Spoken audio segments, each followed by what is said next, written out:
নমস্কাৰ ফ্ৰেণ্ডছ, মোৰ second mini ব্লগটোলৈ সকলোকে স্বাগতম জনাইছোঁ। আৰু আজি এখন সভালৈ গৈ আছোঁ।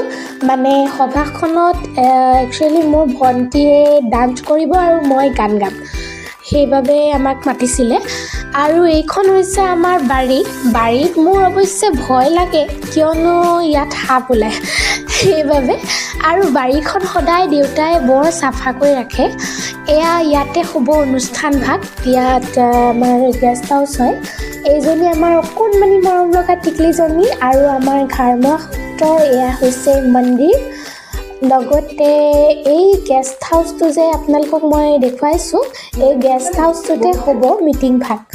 গতিকে আপোনালোকক দেখুৱাম আৰু মোৰ এজনী ফ্ৰেণ্ডক লগ পাই গ'লোঁ। তাই স্কুলৰ পৰা আহিছে, মইতো স্কুল নগ'লোৱেই। আৰু ইয়াতে চাহ খাব দিলে, চাহ খাইছোঁ আৰু খোৱাটো মেইন।